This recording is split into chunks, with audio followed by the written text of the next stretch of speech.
Sa sinaunang lupain ng Judea, isang espesyal na bata na nagngangalang Juan ang isinilang.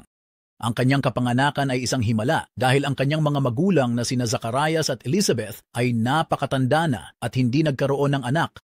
Bago ipanganak si Juan, nagpakita ang isang anghel kay Zacarias at sinabi sa kanya na ang kanyang anak ay magkakaroon ng mahalagang misyon, ihanda ang daan para sa Panginoon. Habang lumalaki si Juan, naging iba siya sa iba. Nabuhay siya sa ilang, malayo sa mga bayan at lungsod. Yung kanyang damit ay gawa sa balahibo ng kamelyo at may suot siyang sinturong balat sa kanyang baywang.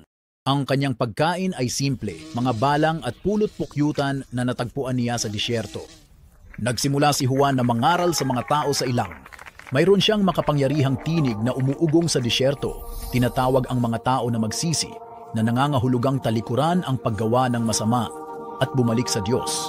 Bininyagan niya ang mga tao sa Ilog Jordan bilang tanda na binabago nila ang kanilang mga puso at buhay.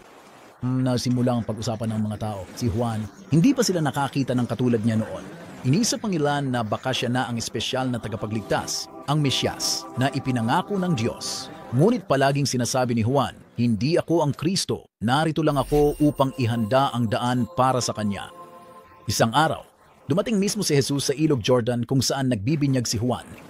Nang makita ni Juan si Jesus, alam niyang si Jesus ang tinutukoy niya. Sinabi niya, tingnan ninyo, ang kordero ng Diyos na nag-aalis ng kasalanan ng mundo. Kahit na naramdaman ni Juan na hindi siya karapat-dapat na magbinyag kay Jesus, iginiit ni Jesus at bininyagan siya ni Juan. Nang umahon si Jesus mula sa tubig, may nangyaring himala. Nabuksan ang kalangitan at ang Espiritu ng Diyos ay bumaba na parang kalapati at dumapo kay Jesus. Isang sa katinig sa mula pakilangit ang nagsabi, ito ang aking anak na ikaaking minamahal, sala kanya ako ay lubos na nalulugod. Pagkatapos binyagan si Jesus, nagkapatuloy si Juan sa pangangaral at pagsasabi sa mga tao tungkol sa pagdating ng kaharian ng Diyos. Ngunit hindi lahat ay nagustuhan ang sinasabi ni Juan. Siya ay tapat at hinarap ang mga tao, kabilang na si Haring Herodes, kapag sila ay gumagawa ng mali.